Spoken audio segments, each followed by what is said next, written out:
ఆత్మాభిమానులుగా కూర్చోండి.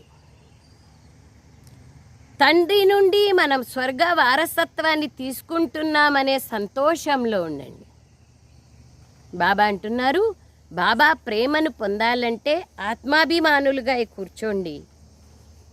తండ్రి నుండి మనం స్వర్గ వారసత్వాన్ని తీసుకుంటున్నామన్న సంతోషంలో ఉండండి. ప్రశ్న: సంగమ యుగంలో మీరు బ్రాహ్మణుల నుండి ఫరిస్తాలుగా అయ్యేందుకు ఏ గుప్త పురుషార్థం చేస్తారు?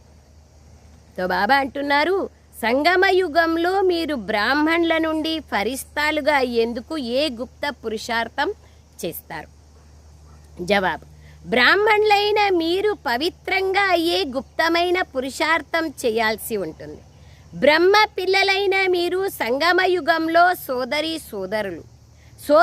సోదరుల దృష్టి ఎప్పుడూ అశుద్ధంగా ఉండరాదు.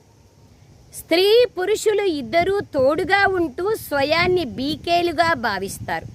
ఈ స్మృతి ద్వారా ఎప్పుడైతే పూర్తిగా పవిత్రంగా అవుతారో అప్పుడు ఫరిస్తాలుగా కాగలుగుతారు. బాబా అంటున్నారు, ఫరిస్తాలుగా ఎప్పుడైతామంటే సంపూర్ణ పవిత్రంగా అయినప్పుడే మనము ఫరిస్తాలుగా కాగలుగుతాం. సారం: విచార సాగర మంథనం చేసి బ్రహ్మ నుండి విష్ణువుగా ఎలా అవుతారు అన్న విషయం పైన వినిపించాలి. బుద్ధిని జ్ఞాన మంథనంలో ఉంచుకోవాలి. అంతే కదా, ఎంత జ్ఞాన మంథనంలో ఉంటుందో అంత హ్యాపీనెస్ ఉంటుంది. అందుకయ్యే బాబా అంటున్నారు, విచార సాగర మంథనం చేసి బ్రహ్మ నుండి విష్ణువుగా ఎలా అవుతారు అన్న విషయం పైన వినిపించాలి. బుద్ధిని జ్ఞాన మంథనంలో బిజీగా ఉంచుకోవాలి. రాజ్య పదవిని ప్రాప్తి చేసుకునేందుకు జ్ఞానము మరియు యోగంతో పాటు తన సమానంగా తయారు చేసే సేవను కూడా చేయాలి. మీ దృష్టిని చాలా శుద్ధంగా చేసుకోవాలి. రాజ్య పదవిని ప్రాప్తి చేసుకునేందుకు జ్ఞానము మరియు యోగంతో పాటు తమ సమానంగా తయారు చేసే సేవను కూడా చేయాలి. మీ దృష్టిని చాలా శుద్ధంగా చేసుకోవాలి.